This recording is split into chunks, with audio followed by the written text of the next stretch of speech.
Señoras y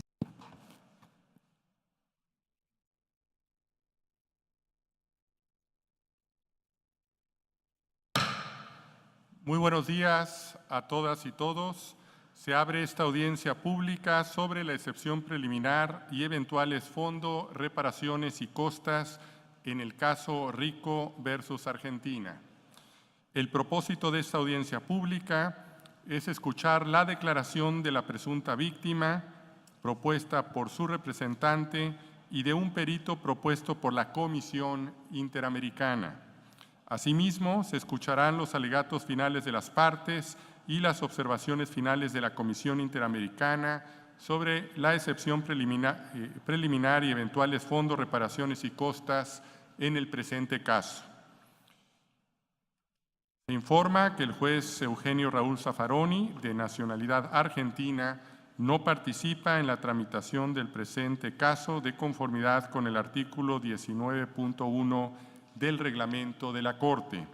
Asimismo, el juez Eduardo Biogrossi, vicepresidente de este tribunal, por razones de fuerza mayor aceptadas por el Pleno de la Corte, no participará en esta audiencia.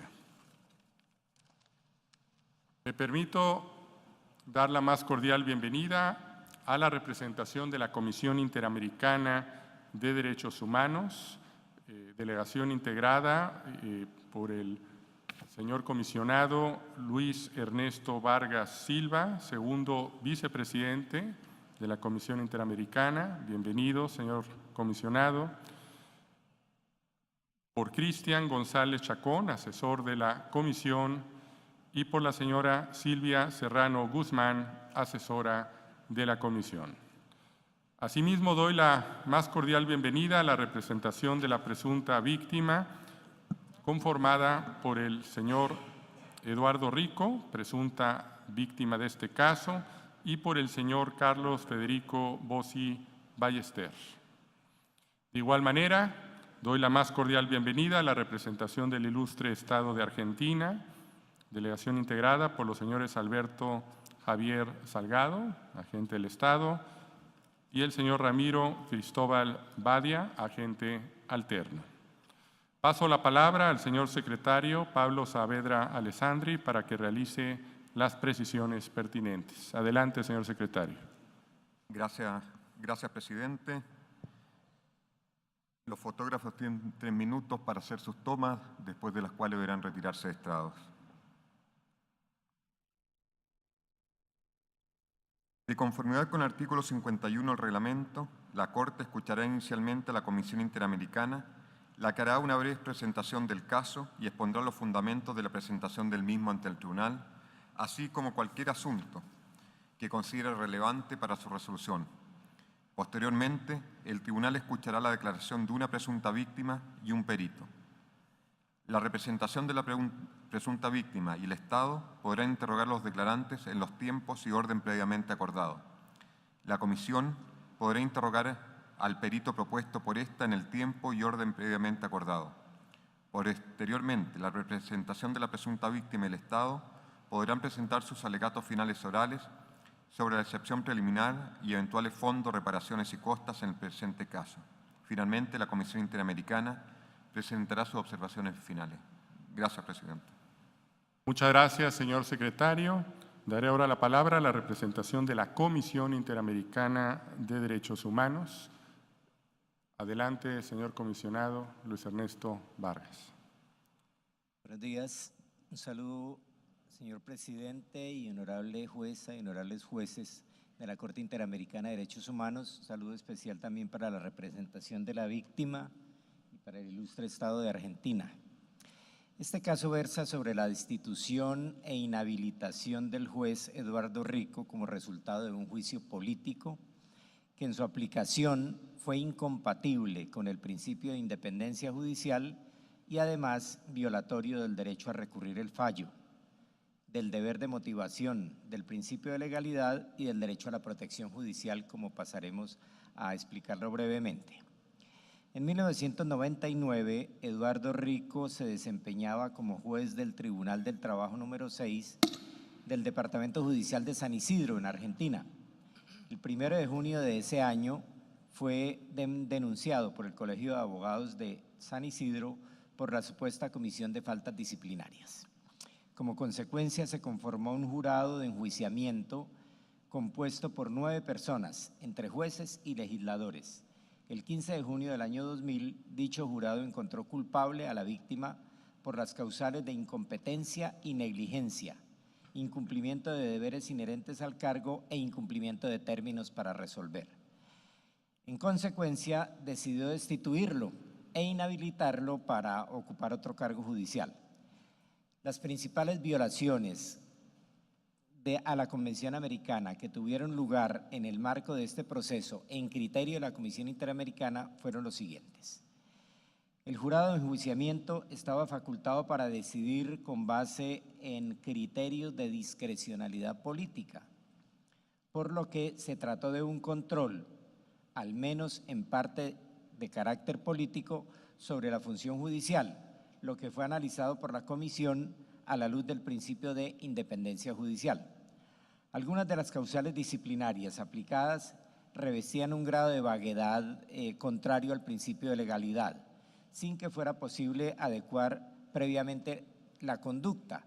La forma como se motivó la decisión impidió conocer con claridad y certeza los hechos que el jurado encontró acreditados, porque exigía que cada uno de los miembros de dicho órgano, compuesto por 9 personas, repetimos, contestaran 68 preguntas por cada una de las causales, por lo que tratándose de 7 causales, la decisión contenía criterios y respuestas por cada miembro del jurado que constituían centenares de respuestas. Y si eso se multiplica por 9, pues eran miles en total de respuestas. A pesar de ello, no se realizó un ejercicio de integración de esas respuestas de tal forma que el señor Rico pudiera entender la fundamentación del jurado como cuerpo colegiado. Tampoco existió motivación sobre las razones por las cuales correspondía la aplicación de las sanciones más severas posibles, que fueron la destitución e inhabilitación. El fallo del jurado de enjuiciamiento era irrecurrible, según la ley, por lo que no fue posible para la víctima del caso obtener una revisión integral de los hechos establecidos, de la prueba utilizada y de las causales aplicadas. Además, los recursos judiciales no fueron efectivos, los internos, frente a las violaciones ocurridas en el marco del juicio político. Por lo anterior, la Comisión estableció la responsabilidad internacional del Estado de Argentina por la violación de los derechos establecidos en los artículos 8.1, 8.2h, 9, 23.1c y 25.1 de la Convención Americana. Las razones para traer el caso a la Corte Interamericana las constituyen el que se sometió este juicio a la jurisdicción de la Corte por la necesidad de obtener justicia y reparación para la víctima, en el caso particular, el señor Eduardo Rico. El Estado fue notificado del informe de fondo 72 del año 17 el 9 de agosto del año pasado. Se le otorgó al Estado de Argentina 2 meses para presentar información sobre el cumplimiento de las recomendaciones. Sin embargo, el Estado argentino no presentó ninguna información sobre avances en dicho cumplimiento. Además de la necesidad de obtener entonces justicia y reparación, la Comisión destaca que el presente caso involucra cuestiones de orden público interamericano, especialmente en el marco de la importante línea jurisprudencial desarrollada por la Honorable Corte en materia de independencia judicial. Este caso plantea además la particularidad de tratarse de un juicio político, en el que, si bien existen algunas causales reguladas, se analiza la responsabilidad política del juez y resulta aplicable el criterio de discrecionalidad política. En este sentido, el caso ofrece una importante oportunidad para que la Honorable Corte emita un pronunciamiento sobre el uso de tales procedimientos contra jueces y juezas. Esto incluye un desarrollo de las salvaguardas mínimas que deben regirlos, a fin de que sean compatibles con los estándares internacionales en materia de independencia judicial y sus implicaciones concretas en las garantías del debido proceso, el principio de legalidad y el derecho a la protección judicial. Muchas gracias, señor presidente. Muchas gracias, señor comisionado. Solicito al señor secretario llamar a declarar a la presunta víctima, tomar sus datos y realizar las prevenciones pertinentes. Gracias, presidente. Eduardo Rico.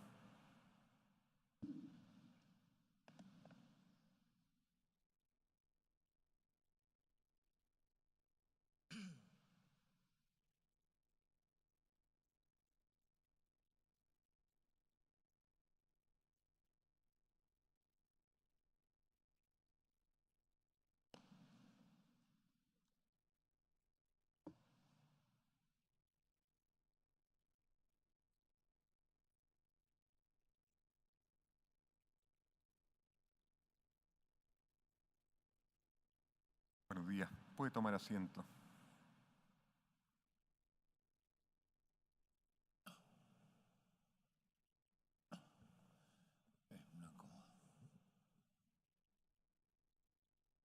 Buenos días. Le agradecería manifestar ante la Corte su nombre. Mi nombre es Eduardo Rico. Muchas gracias. Nacionalidad y lugar de residencia. ¿Perdón? Nacionalidad y lugar de residencia. Argentino, de la República Argentina, y me domicilio en la República Argentina. Muchas gracias. La presunta víctima deberá limitarse a contestar clara y precisamente las preguntas que se le formulen. Se le informa que fue citado por la Corte para declarar sobre las presuntas gestiones realizadas para obtención de justicia y la alegada respuesta obtenida de las autoridades y sobre los presuntos daños que le ha infringido el juicio político al que fue sometido. Asimismo, declarará sobre el presunto impacto en su vida por la falta de justicia, las medidas que debería adoptar el Estado para la reparación de las alegadas violaciones a sus derechos y a otros aspectos relacionados a este proceso. Se le informa que, de acuerdo con el artículo 53 del reglamento de la Corte, los Estados no podrán enjuiciar a las presuntas víctimas, a los testigos y a los peritos, a sus representantes o asesores legales, ni ejercer represalias contra ellos o sus familiares, a causa de sus declaraciones, dictámenes rendidos o su defensa legal ante la Corte. Gracias, presidente. Muchas gracias, señor secretario. Daré la palabra a la representación de la presunta víctima para que proceda con el interrogatorio. Muchas gracias, señor presidente. También hago nuestro más cordial saludo a esta honorable Corte, a los representantes de la Comisión Interamericana y del Estado argentino, lo mismo que para la Secretaría y todos los asistentes. Yo voy a comenzar entonces preguntándole a la presunta víctima para que por favor nos comente cómo dio inicio a su carrera judicial.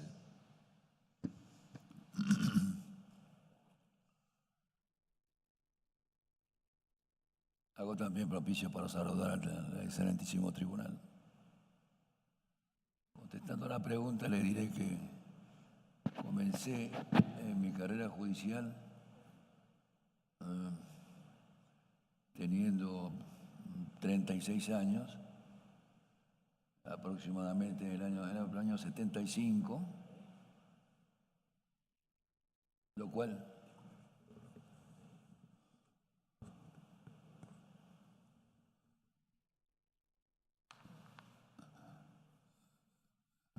fue desarrollado en principio como correspondía, pero evidentemente corrían años muy difíciles en la República Argentina. En marzo se produce el golpe institucional y naturalmente hubo un desplazamiento de autoridades y de instituciones también, entre ellas también al Poder Judicial. En el mes de agosto del año Presidente. 76 me cesantean mediante un simple telegrama, habiendo sido uno de los últimos en haber sido desplazado.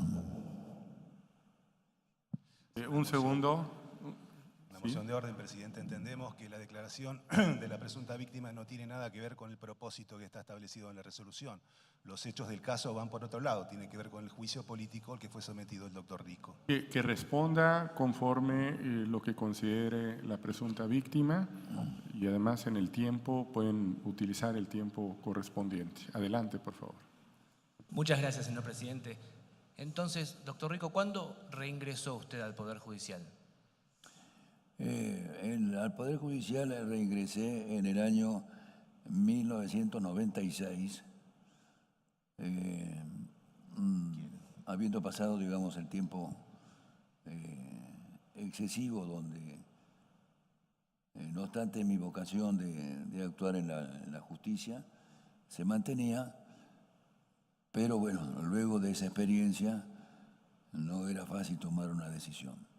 Recibo un llamado, ambos llamados telefónicos, y me decido reiniciar en el año 1996 la actividad en el Departamento Judicial de San Isidro, en el Tribunal número 6. Muy bien, señor Rico. ¿Y cómo fue que dejó de ser juez en ese segundo cargo que ejerció? Bien, esta pregunta realmente reviste características muy especiales que no pudieron ser contempladas de ninguna manera en un Estado democrático. Realmente era algo inesperado y sorprendente. Nos reunimos los jueces. Como yo tenía la experiencia anterior, me distinguieron con el honor de ser presidente y de organizar el tribunal, que era absolutamente nuevo. No tenía actuación anterior, se crearon 3 tribunales nuevos para desagotar o para alivianar la tarea de los restantes. Así fue como entraron numerosas causas de los demás tribunales.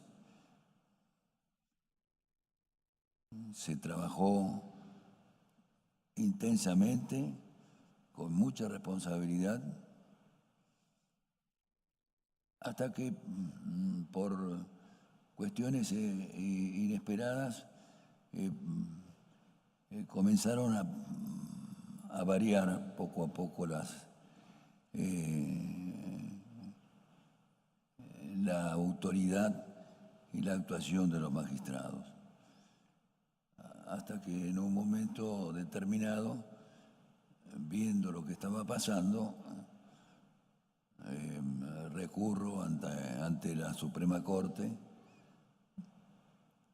expresándole mis temores y mi responsabilidad en cuanto a la marcha del tribunal. Lamentablemente no me fue contestada, en el año 77 no me fue contestada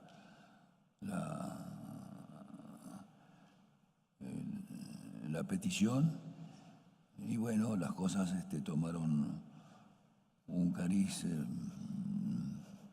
se profundizó la cuestión, intervino en forma inesperada, digamos, el Colegio de Abogados, conjuntamente con otros abogados que se adhirieron de otras asociaciones. Previamente se habían producido algunas situaciones difíciles en cuanto a mis proveídos. En especial, hubo un profesional que en el enjuiciamiento declaró que realmente tenía una enfermedad crónica y que había sido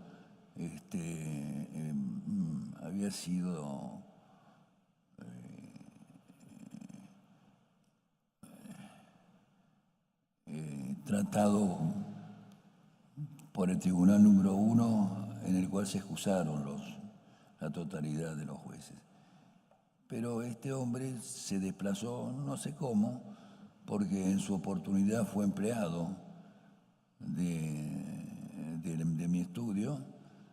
Yo tenía idea absolutamente distinta, pero este hombre comenzó a hacer escritos muy amenazadores, no respetando las órdenes, y bueno, en esa situación tenía que mantener una cierta lógica de orden, no permitiendo, digamos, esta situación.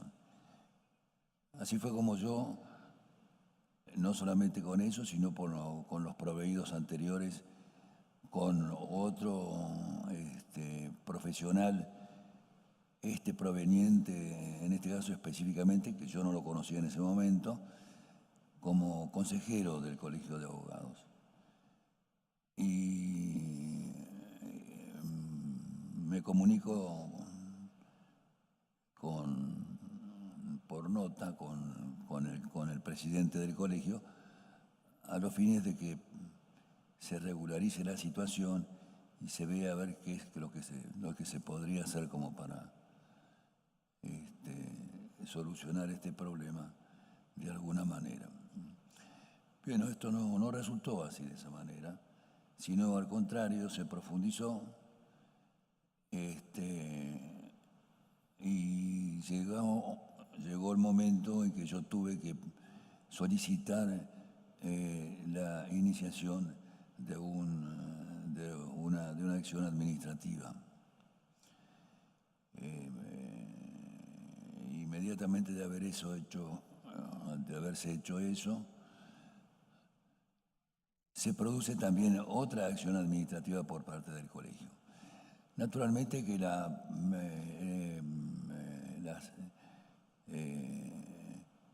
los contactos y las relaciones que tenía el colegio no podían ser comparadas con la mía de ninguna manera. Así fue como se dejó de lado mi requerimiento y se continuó directamente con la del Colegio de Abogados. Bien, llegado el momento, solicitó mi enjuiciamiento.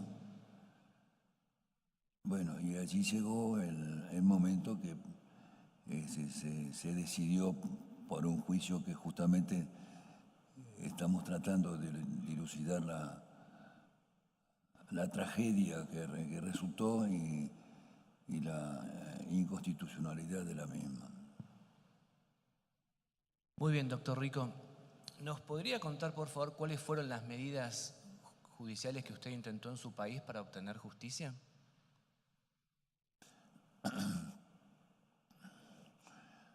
Finalizada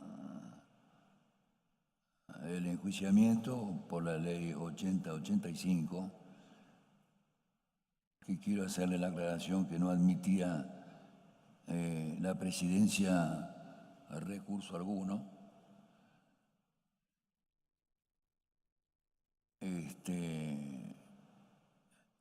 no tuve más remedio, digamos, de tratar de encauzarlo por medio del Estado de Derecho, puesto que la misma ley 8085 manifestaba que sus decisiones eran irrecurribles y que no podían ser observadas actuando como un órgano de carácter esencialmente político que estaba fuera de su alcance. Bien, entonces interpongo una acción extraordinaria de nulidad, inconstitucionalidad y de reposición en el cargo. La misma fue rechazada por la Suprema Corte de la provincia de Buenos Aires, manifestando de que al tratarse de un organismo absolutamente independiente que tenía específicas facultades, no fuera del ámbito judicial, no tenían competencia y resultaba irrecurrible. Bien.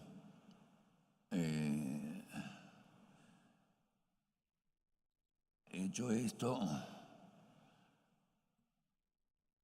nos quedaba el recurso extraordinario federal ante la Suprema Corte de Justicia de la Nación. El anterior fue interpuesto por nulidad y se mencionó también el artículo 45, había omitido decirlo, ¿no? El artículo 45 era el que hablaba justamente de la situación de irrecurribilidad. Interpongo el artículo, la acción extraordinaria federal y nuevamente la Corte Suprema manifiesta que las decisiones tomadas dentro del ámbito local no eran recurribles. Además manifiesta que habíamos omitido de fundamentar o mencionar debidamente el artículo 18 de la Constitución Nacional. No obstante, el caso Grafiña, que recuerdo que lo menciona, que hacía lugar a la apertura del juicio. Con esos alcances tan limitados, no abriendo de ninguna manera las causas, ni solicitando los antecedentes como para expedirse sobre el fondo de la cuestión, decide finalmente rechazarlo. Bueno, luego de estos 12 recursos, quedaba solamente el recurso de hecho, que se interpuso, digamos, en tiempo y forma, pero que también por cuestiones meramente formales fue rechazado nuevamente, debiendo naturalmente recurrir a este organismo internacional en busca de la justicia que entiendo se ajusta a un Estado de Derecho.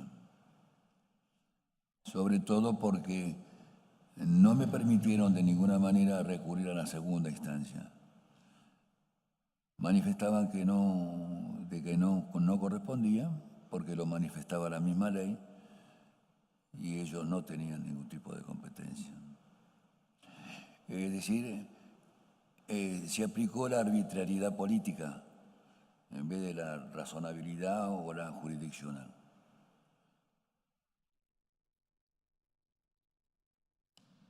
Muy bien, doctor Rico. ¿Nos puede decir, por favor, cuántos años hace que usted fue destituido? Perdón, doctor, no lo escuché. ¿Cuántos años hace que usted fue destituido? Yo fui destituido en el año 2000. Desde entonces he recorrido intensamente, transitando distintos caminos hasta la Organización de Anticorrupción, además de la Presidencia de la República, pero no pude, no escuchaban, no prestaban atención. Parecerían ausentarse del Estado de Derecho o de la democracia que se estaba viviendo. Esto realmente me ocasionó un tormento muy penetrante, porque, es decir, considerando mi condición de hombre de derecho, era algo muy claro que jamás se podría mantener con una instancia única. Muy bien, doctor Rico. ¿Nos podría decir entonces cuáles fueron los padecimientos que habrían sufrido usted y su familia en estos 18 años desde que fue destituido? Bueno, yo decirlo es una causa bastante difícil porque fue un tormento tremendo, ocasionado por estos años tan terribles, seguido naturalmente de una euforia cuando fue la designación y los rechazos constantes de las autoridades a las cuales me refería y que acudía incesantemente. No dejé de insistir en el pedido de justicia. Me costó y me cuesta a mí enorme esfuerzo que naturalmente por los años que han pasado, han afectado enormemente mi salud. Y pude sobrellevarlo gracias al apoyo y a la entereza de mi familia, en especial de mi esposa, que sufriendo alguna enfermedad tipo alérgica, digamos,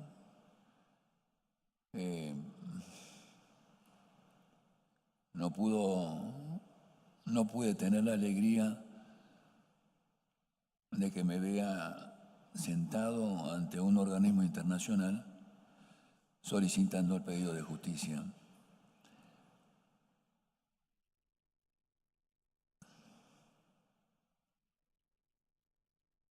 ¿Nos queda más tiempo, señor presidente, para hacer una pregunta más? Pregunto a la Secretaría. ¿Me da un minuto? 15 segundos. Si querían 30 segundos. Entonces, muy rápido, doctor Rico, que nos quedan 30 segundos. ¿Cuáles son las medidas de reparación que usted pretende que el Estado le brinde por los daños que le han causado?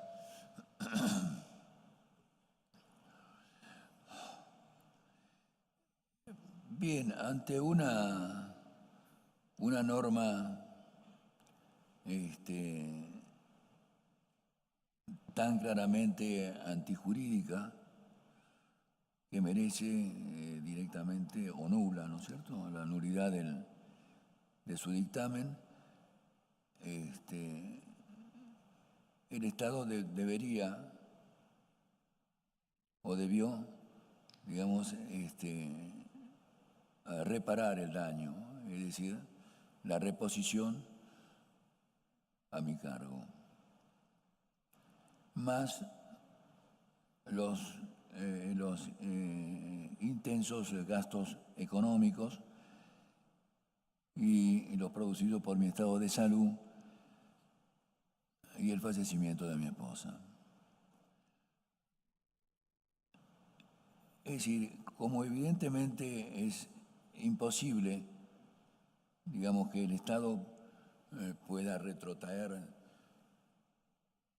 el tiempo, lo único que le queda a la institución es una reparación económica que de ninguna manera se me ocurre ponerle un valor determinado, ¿Cuánto valor tiene casi un tercio de la vida de un hombre cargando con una angustia, con un miramiento de costado del Estado social, de los amigos, aún hasta mi familia en algunos momentos? Es decir, esto produjo un daño inconmensurable. No tiene número. Cualquier suma que pueda llegar a determinar el honorable juzgado, considero que no puede reparar los 18 años porque no me los devuelve. Entonces, no puedo hablar de una suma determinada, pero es el único camino que le queda al Estado, la reparación económica y la reparación social en cuanto a la solución del conflicto. Muchas gracias, señor presidente. Muchas gracias a la representación de la presunta víctima. Corresponde ahora el interrogatorio a la representación del ilustre Estado de Argentina. Pido a la Secretaría que tome en cuenta el tiempo agregado que se le otorgó a la representación de la presunta víctima. Adelante, por favor. Gracias, presidente, con la venia de la honorable Corte. Buenos días, doctor Rico, bienvenido. Buenos días, doctor Salgado. Muchas gracias por su exposición. El Estado quisiera, señor presidente, simplemente que el doctor Rico formule algunas precisiones sobre su presentación, que a mí me gustaría puntualizar. Usted ha referido a situaciones difíciles en cuanto a sus proveídos. Si pudiera especificar concretamente a qué se refiere con esas situaciones difíciles y también por qué razón considera, doctor Rico, que el Colegio de Abogados de San Isidro intervino en forma inesperada y también señaló que otros profesionales de otros colegios, según entendí, también se habían sumado a esa presentación del colegio público. Si pudiera tener más precisión sobre eso. Bueno, con referencia a la primera de ellas, fue una cosa muy simple, fue una cosa muy simple, casi sin importancia. No sabía de quién se trataba el expediente, no lo miraba, practicaba justicia de acuerdo a mis principios. Y fue un pedido de excepción, de acompañar copias en un expediente judicial, debido a su cantidad. Por ese entonces, cada copia valía 5 centavos, digamos. Le quiero hacer una aclaración al tribunal y al doctor Salgado de que el admitirle la excepción de presentar las copias trae aparejado un movimiento, hasta diría yo, que no es deseable, primero perjudicando a la parte contraria, porque la parte contraria tiene que llegar al tribunal, solicitar las copias, podría solicitar la ampliación de su plazo también, cosas que normalmente no lo solicitan. Tengo que pedir a algún empleado que lo acompañe a sacar fotocopias. Se trataban de 15 fotocopias. No lo consideré pertinente, era una cosa simple, algunas facturas o comprobantes sin importancia y no le hice lugar. Con motivo de eso, el expediente no fue movido de ninguna manera por bastante tiempo y recibí el ingreso de colegas del doctor Arce, explicándome que se encontraba en una situación especial y que, bueno, que no que no estaba conforme con la situación y que no movía el expediente. Este fue el caso específico del doctor Arce, que es consejero. Si quiere le agrego algo más que no está en el expediente, pero se lo puedo demostrar porque lo tengo por escrito, donde el doctor Arce, en una vista de causa, con el doctor Prieto y sus colaboradores, me vienen a entrevistar a mí solicitándome ayuda para arreglar la situación que se presentaba. En ese entonces ya la situación mía con el Colegio de Abogados era muy grave. Se lo manifiesto. Le digo, mire, yo con el Colegio de Abogados tengo problemas bastante difíciles, no creo que le pueda ayudar. Y ellos me dicen, bueno, justamente nosotros lo venimos a ver a usted por eso. Y bueno, pero bueno, a ver, pásenmelo por escrito, díganme, cuéntenme qué es lo que le ha pasado. Y me cuentan de que efectivamente ingresaron al tribunal a una hora determinada, a las 9, 9:30, tenían la audiencia de vista de causa, le dijeron que la esperaba, no lo esperaron. Dice, bueno, espere afuera que lo van a llamar, a eso de las 10 aproximadamente, y cuando ingresa el doctor Prieto, uno de los empleados le manifiesta que la vista de causa había sido tomada y que se le había solicitado la rebeldía y las posiciones en rebeldía de la vista de causa. Bueno, esta fue una situación muy especial. Con referencia a los otros abogados que se unieron, abogados de la Asociación Laboralista, que el doctor Arce también era de la Asociación Laboralista, era uno de ellos que yo lo manifesté en el sentido de que era un hombre que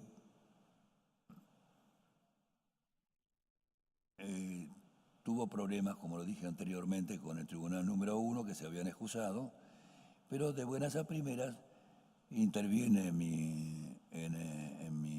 mi juzgado. Yo había dispuesto, conjuntamente con los otros magistrados, de una máquina de escribir, como para que hicieran lo que tenían que hacer sin escribir en los expedientes, que es una cosa excepcional, salvo situaciones especiales. Recibí las quejas del jefe de la mesa de entradas de que no lo podían controlar. Bueno, esto fue también motivo de charla con el Colegio de Abogados. Tampoco me respondió y decidí entonces, ante una situación tan peculiar y habiendo tomado conocimiento que había sido declarado inimputable en un tribunal penal, el doctor, dispongo la reserva de todos sus expedientes y que lo mismo, por seguridad de los derechos de las partes, del trabajador y de la parte actora, sean vistos en presencia de otra persona. No sé si eso contesta su pregunta. En parte, doctor, no me queda claro las razones por las cuales usted considera que fue intempestiva, según entiendo de su declaración, la intervención del Colegio Perdón, Público. no lo estoy escuchando bien. Que en parte su respuesta no es satisfactoria. En términos, no me queda claro las razones por las cuales usted considera que el Colegio Público intervino de manera intempestiva, o sorpresiva.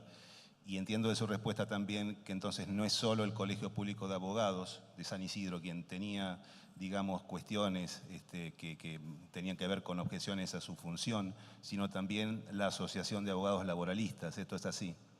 No, desconozco, las razones las desconozco. Tuvieron el problema pero desconozco las razones que Pero tenían. esto es así, doctor. Entonces es el Colegio Público de Abogados y también la Asociación de La Abogados Asociación de Abogados Laboralistas. quienes objetaron su desempeño. La Asociación de Abogados Laboralistas, en la cual formaba parte el doctor Arce, y este profesional que tenía, digamos, una está enfermedad entendido. Pero crónica. digo, no es solamente el Colegio Público, sino también los mismos abogados laboralistas Sí, los nucleados abogados, sí. objetaban su desempeño. Así es, doctor. Ok. Doctor Rico, una última pregunta tengo para usted. Tenga en cuenta la enfermedad de este hombre que fue, mi entender, disculpe, a mi entender fue utilizado lamentablemente por el colegio como para emprender una acción en mi contra y dejar de lado Pero la situación que mantenía con el tribunal número 1. Lo que sí me interesa concluir que son dos instituciones las que llevan este asunto objetando su desempeño. El Colegio Público más la Asociación de Abogados Laboralistas. Perdón, Está bien. Tomando en cuenta lo limitado del tiempo, preferiría hacerle una última pregunta, si es tan amable. Sí. Y tiene que ver con la argumentación. Usted señaló haber agotado una serie de recursos en el ámbito interno. No entiendo. A ver. Que usted señaló en su declaración haber agotado una serie de recursos en el ámbito interno, objetando su destitución. Quisiera preguntarle, en el marco de esos recursos que usted intentó en el ámbito interno, si usted ha desarrollado alguna argumentación fundada en el derecho internacional de los derechos humanos que tuvieran que ver con la responsabilidad internacional del Estado argentino que usted atribuye en este contexto, tanto en el recurso de nulidad que presentó o en el recurso extraordinario o en la queja. ¿Formuló usted alguna observación vinculada con el incumplimiento de obligaciones internacionales del Estado argentino bajo la Convención Americana? No.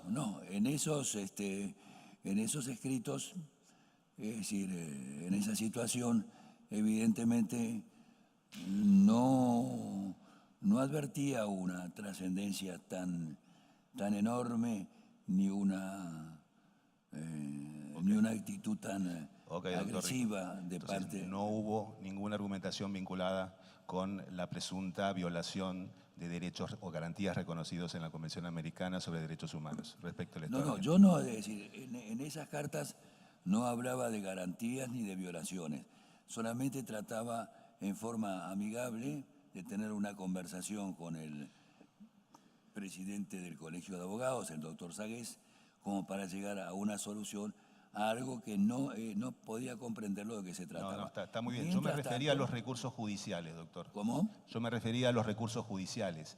Si usted, en el marco de la argumentación jurídica que desarrolló en los recursos judiciales que interpuso contra la decisión del Tribunal de Enjuiciamiento, si usted hizo alguna observación o algún alegato relacionado con las obligaciones internacionales del Estado argentino bajo la Convención Americana que se podrían haber violado, según usted sostiene luego en la comisión, respecto en el marco de su juicio político. Usted ha dicho que no. Sabe que estoy escuchando muy poco con usted.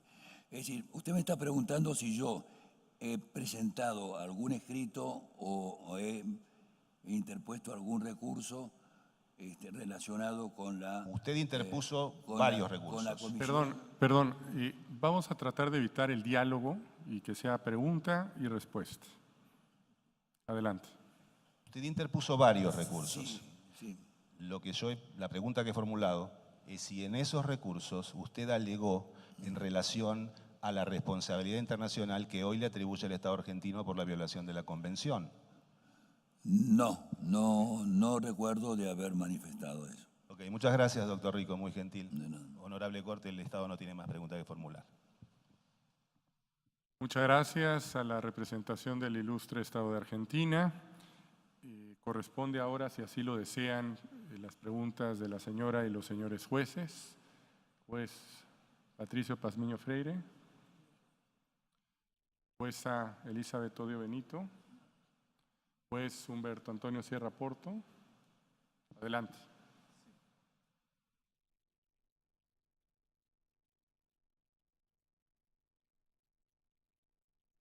Preguntarle, señor Rico, de una manera muy puntual, en su opinión, al margen de que es imposible deslindarse uno de la condición de abogado a la hora de responder este tipo de preguntas, en su condición, en su opinión, ¿cuál fue el motivo por el cual se le sancionó?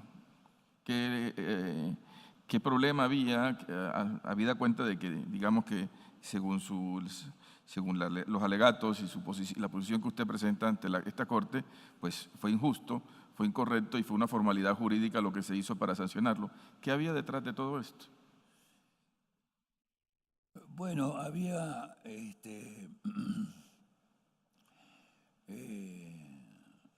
reitero, el Colegio de Abogados en una forma sorpresiva, con un periodista, Martín Quintana Carrasco, realiza una publicación en el Orden Nacional, en un diario de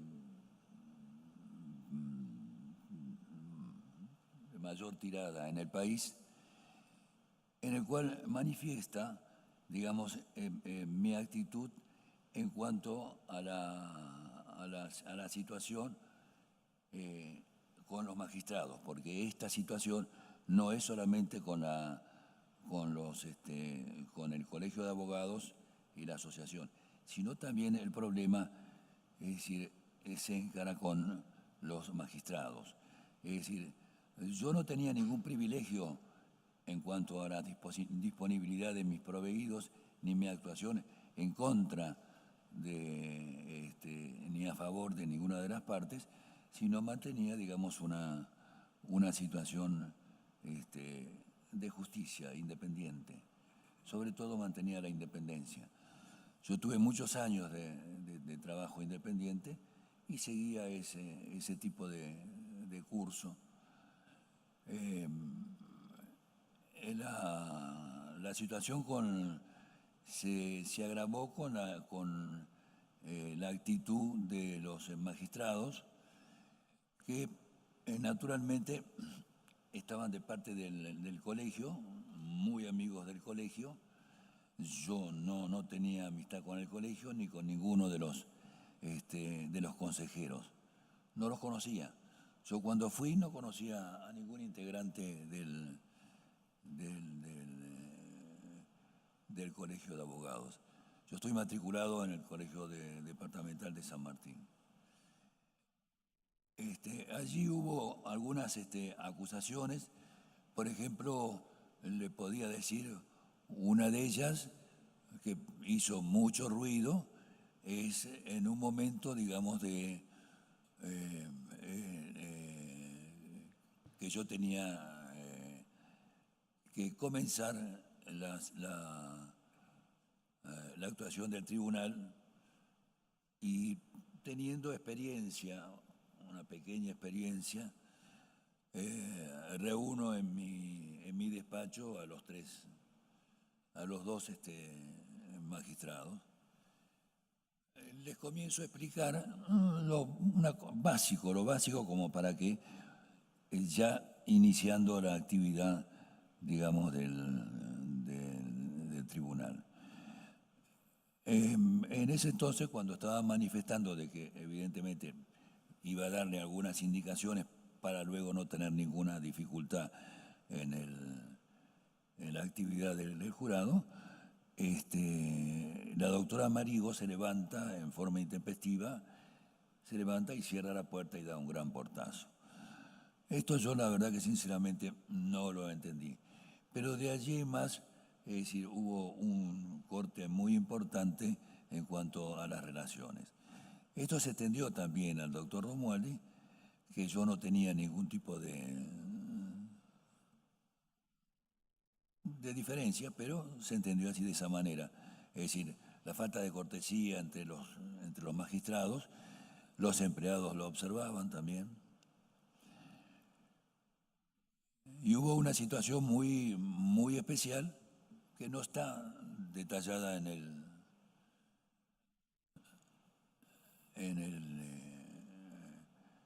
las recomendaciones, que cuando yo termino mi año de mandato,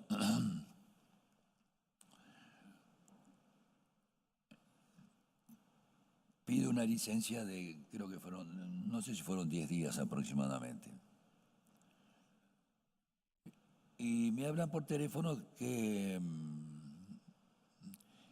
qué es lo que se iba a hacer porque habría que firmar el traspaso de la presidencia.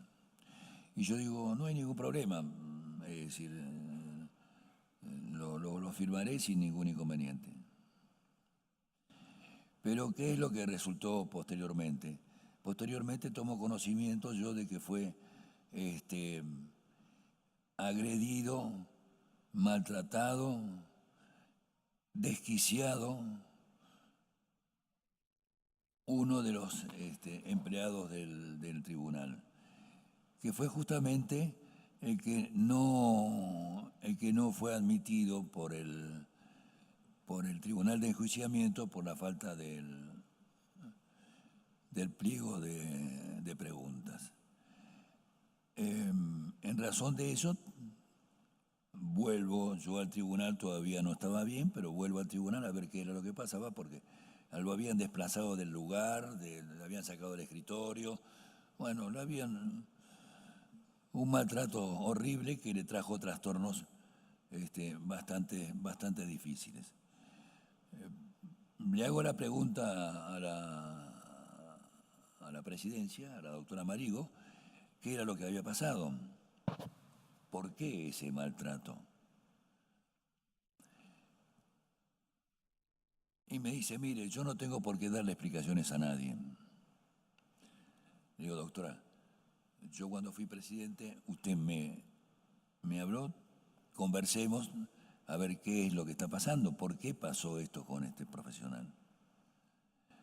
Era un profesional que realmente trabajaba en forma excelente, trabajaba bien, de confianza.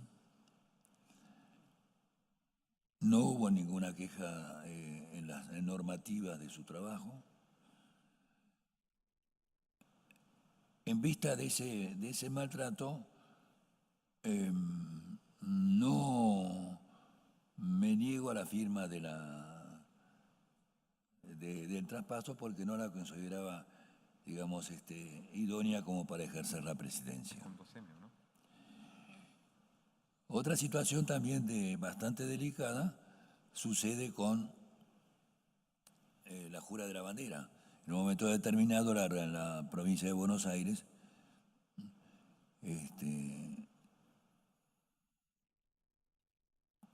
hace una bandera propia y habría que jurarla. Yo envié una nota a la Corte Suprema manifestando de la situación y que yo no podía jurar ante una persona con esas características, que no respetaba los derechos, sobre todo de un tribunal de trabajo, no respetaba los trabajos de un trabajador, el maltrato que se le dio, hasta fue agredido en forma verbal adelante de otros profesionales.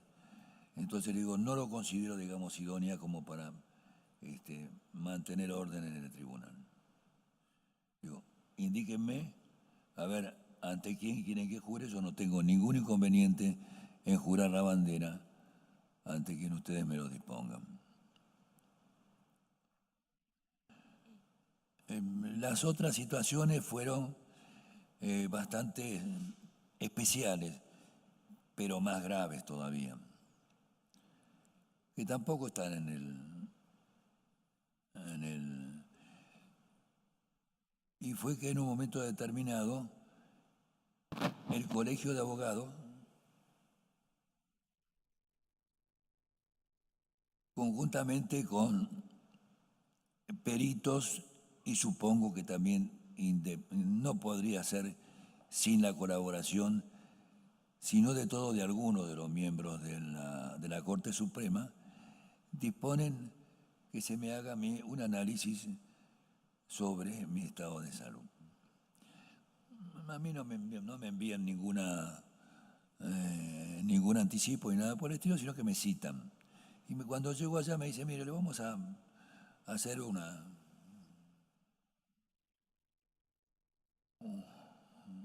análisis, pero digo, yo no traje, no vine con ningún profesional como para poder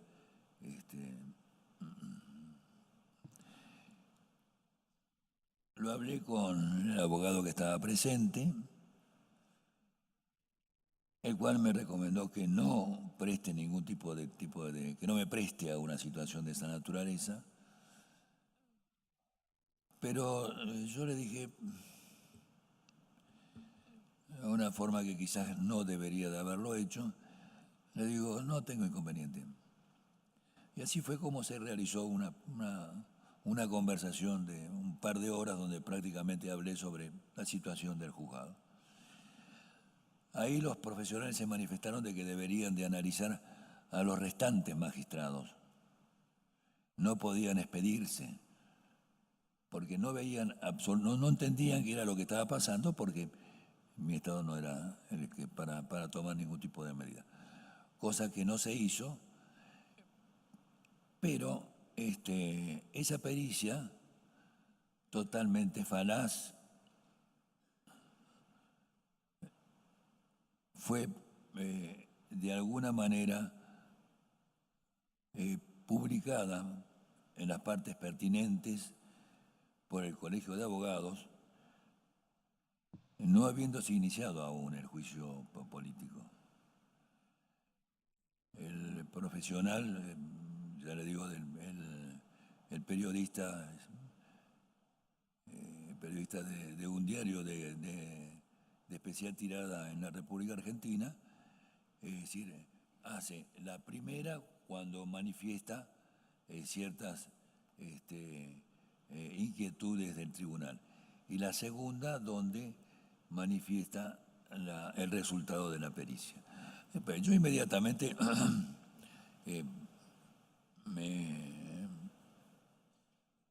me dispongo a tomar algunas medidas porque no podía tolerar semejante disparate. Así fue como me hago entrevisto al doctor Mariano Castex. No sé si ustedes tienen las noticias del doctor, distinguido. Sí, el doctor Mariano Castex, distinguido internacionalmente. Estaba el doctor Barrio Canal y el doctor Amayo también. Es decir, que primero me hace el doctor Mariano Castex, y luego hago otra con los restantes miembros. Es decir, que destruyen absolutamente y la califican de falsedad. Y tanto es así que esa prueba no fue ofrecida por el colegio, sí fue ofrecida por mi parte, pero el tribunal no la admitió porque la parte actora no la había solicitado. Yo creo que si se hubiese leído esas pericias, no hubiese tenido lugar el juicio político, porque se había advertido que realmente era una discrecionalidad política que no tenía nada que ver con un Estado de Derecho. Es decir, una persecución, digamos, algo amenazante, algo que incomprensible. El Colegio de Abogados, evidentemente, es decir, tiene, digamos, numerosas integrantes, y según noticias que yo tengo, los expedientes del colegio tenían hasta, podría decir, cierta prioridad en su despacho, cosa que yo me entero posteriormente, ¿no? ¿Cómo era? ¿Podría ampliarme un poco su opinión? ¿Cuál era su percepción de sus relaciones con los demás colegas y con el entorno de abogados y también de todas las personas que tenían relación con el trabajo que ustedes realizaban? No, con los profesionales, con los dos magistrados teníamos ese tipo de enfrentamiento, no, que ellos estaban de parte del colegio, no teníamos realmente dificultades en el trato, ¿no? Y por eso fue, digamos, la nota dirigida no una, sino algunas otras más, dirigida a la Suprema Corte, manifestándole que realmente tenía dificultades, serias dificultades, me costaba mucho esfuerzo mantener el orden y el despacho al día. Tenía atrasadas ciertos atrasos en mis expedientes, tanto es así que he solicitado una ampliación de plazos, porque no no alcanzaba. A la par de esto, es decir, el doctor, uno de los profesionales de la Asociación de Magistrados, me interpone una recusación y entonces tuve que también defenderme en cuanto a la recusación. Mi trabajo estaba muy recargado, yo entraba muy temprano y me iba muy tarde del tribunal. Y no obstante esto, solicité al tribunal, a la Suprema Corte, que tomara la intervención de inmediato. Esto fue en el año 77 y que recién se hizo cuando yo pido, digamos, la intervención del colegio en la forma de un sumario que inician, digamos, el sumario, pero de inmediato el colegio, como ya lo dije anteriormente, interpone otro sumario y es desplazado el mío y continúa directamente el del colegio, donde presta, digamos, la acusación, sobre todo de alguna de estas faltas de disciplina que de ninguna manera constituyen lo suficiente como para el desplazamiento de un magistrado. Quisiera pedirle que me reiterara un poco y me ampliara lo que ya usted expresó cuando le preguntaron inicialmente sobre cuáles fueron los impactos en su carrera profesional, en su imagen como jurista, de la decisión en la cual se le estableció la condena o la sanción que hoy nos convoca. ¿Cuáles fueron esos problemas o de inconvenientes o dificultades que le generó esta decisión? Porque por supuesto uno puede imaginarse muchas, pero... No, sí, numerosas se fueron los inconvenientes fueron numerosas. El estado de salud de mi esposa, digamos, de alguna manera empeoró. Tenía mucha fortaleza, me ayudó como para seguir adelante en estos últimos años. Evidentemente la carrera, digamos, o la actividad profesional decayó abruptamente, encargándose de eso, como ya les dije, el Colegio de Abogados. Y no obstante, realizaba algunas actividades con familiares y amigos de poca monta, como para no desprenderme de mi actividad jurídica. Esto también hizo bastante daño en mi salud. Con referencia si hacemos una comparación del desplazamiento que ocurrió en la época de los militares, yo tenía 36, 37 años, hubo una recuperación inmediata, y casi no se sufrió, sí, se tuvo naturalmente sus lamentos. Pero en la segunda fue algo tremendo.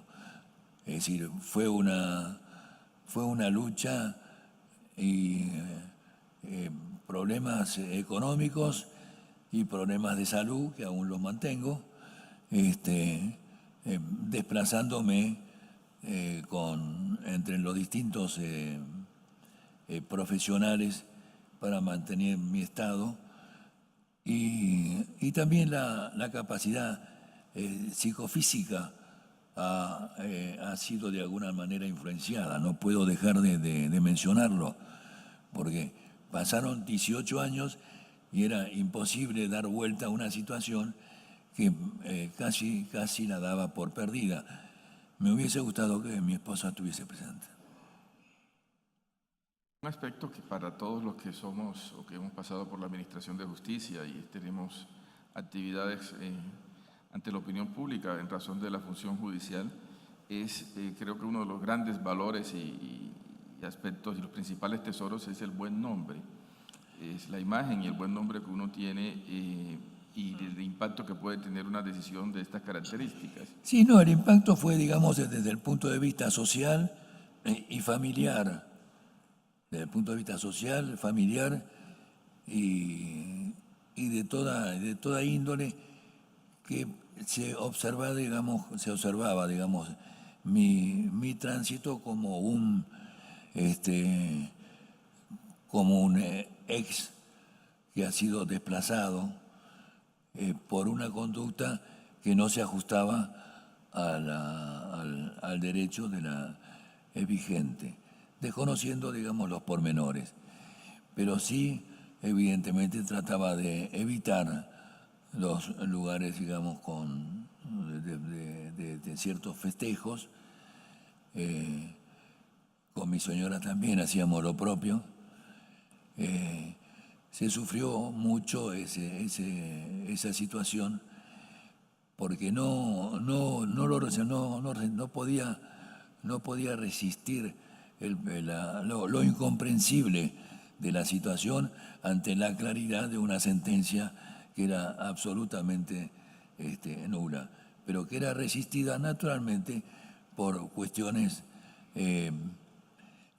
Yo digo que no fueron solamente los 18 años que pasaron, fueron los primeros años donde cambió abruptamente los integrantes de la representación de la Organización de Estados Americanos en Washington, y que me permitió en los últimos años, es decir, los primeros años estaba, digamos,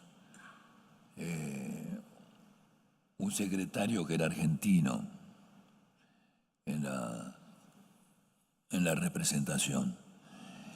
En esos 10 años, es decir, fue imposible poder lograr que el expediente tuviera algún acceso o algún atisbo, se desconocía.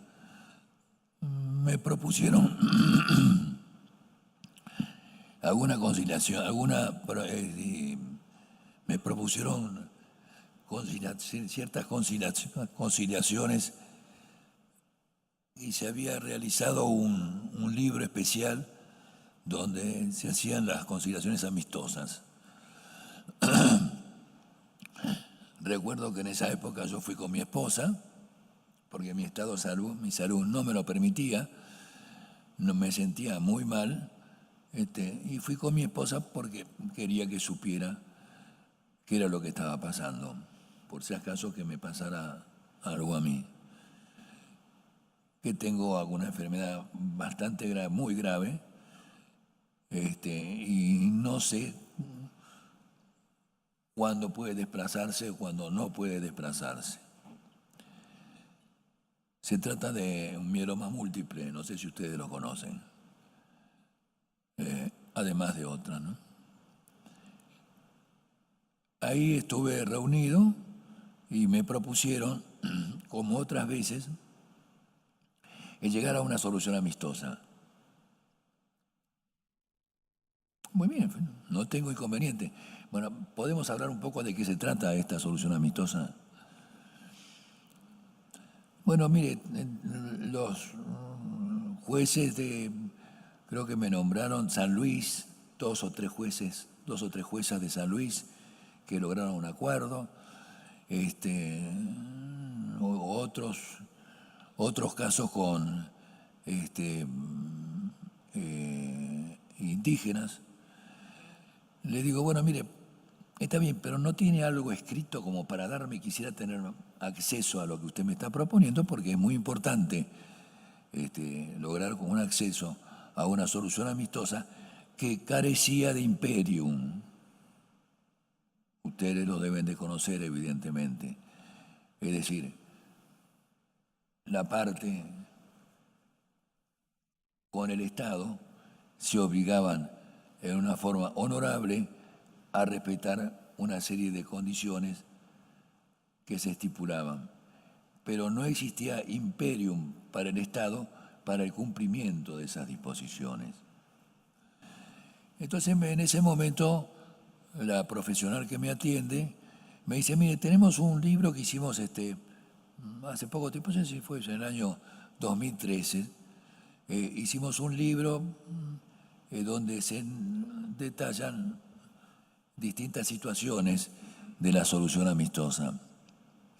Digo, bueno, ¿por qué no me alcanza el libro? Lo estudio y yo le envío una carta expresándole lo que surge, lo que he decidido con referencia al contenido de esa solución amistosa. Bien, yo lo leí detenidamente ese libro. Evidentemente que lo rechacé, porque de ninguna manera los estados cumplían con lo acordado. Recuerdo el caso de unos indígenas, no recuerdo si de San Salta o de San Luis o algo así por el estilo,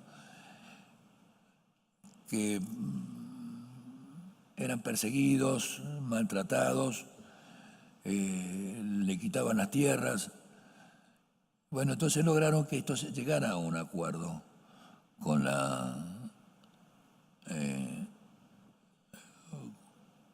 el gobierno provincial. Pero ¿qué sucedió? Que sí, evidentemente el trato fue mejorado, es decir, no fueron tan maltratados los indígenas. Pero lo principal de todo ello, la vuelta de las tierras que ellos requerían y que el Estado se había comprometido, no lo cumplió. Y esto se daba en casi todas las situaciones. El Estado incumplía las promesas que no tenían imperio. Y la parte naturalmente se había comprometido a dar por concluida la situación en el área internacional de los derechos humanos. Esto fue la situación que sucedió en la Comisión. Organización de Estados Americanos en Washington, ¿no? Bien. Bueno, don Eduardo, muchísimas gracias por su testimonio y por sus declaraciones. No tengo más preguntas, señor presidente. Gracias, juez Humberto Sierra Porto. Tiene el uso de la voz la jueza Elizabeth Odio Benítez. Gracias, presidente. Me disculpa, pero algo de lo que el doctor Rico contestó a preguntas del juez Sierra Porto me lleva a hacerle una pregunta muy puntual, doctor Rico, y es la siguiente. ¿Cómo no? En la hipótesis... ¿Perdón? No escuché lo que me dijo, doctora. Perdón, le decía que a raíz de una de sus respuestas a preguntas de mi colega, yo quisiera hacerle una pregunta. Sí, eso sí lo entendí. Muy puntual, que es la siguiente. Sí.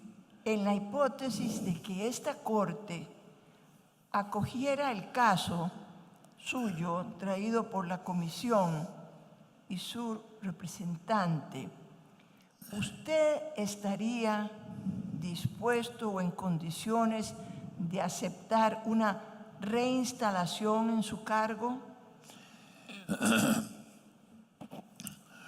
Mire, doctora, al aceptar el cargo de reingreso, resultó también muy honorable de mi parte. Me llamaron de 2 lados, la Secretaría de Justicia y fue un miembro también del Senado de la provincia.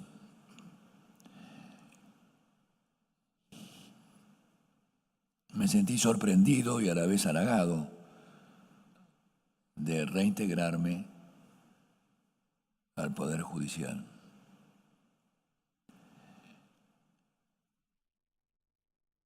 Y evidentemente no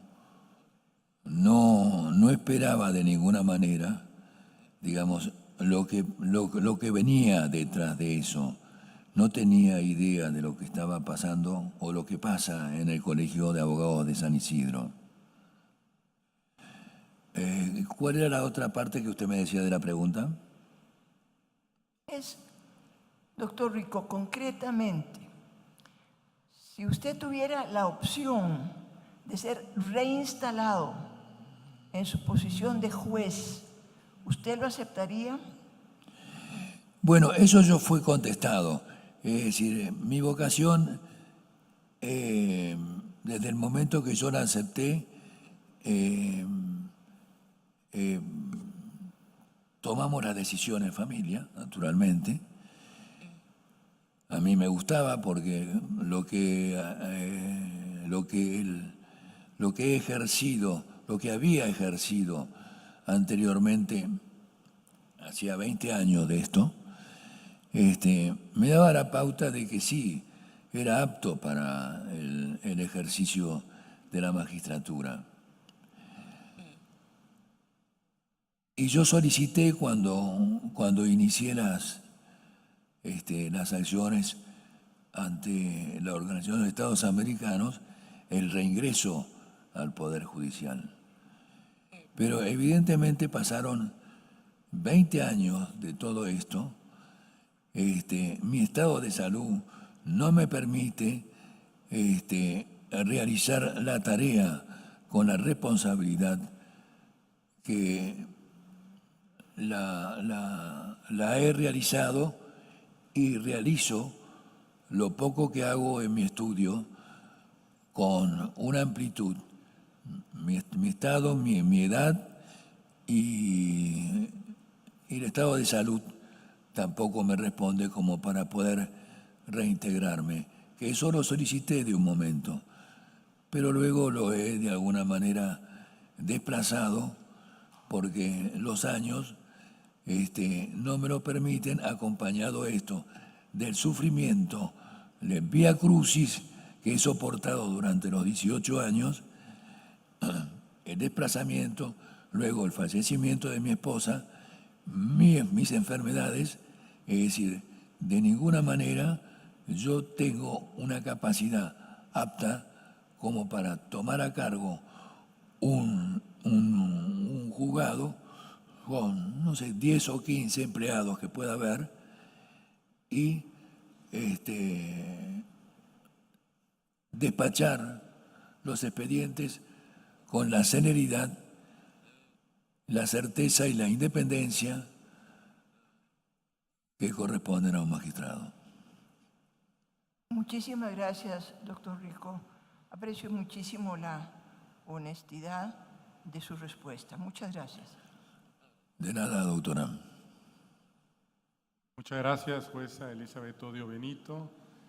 Señor Rico, esta Corte agradece mucho su presencia, su declaración.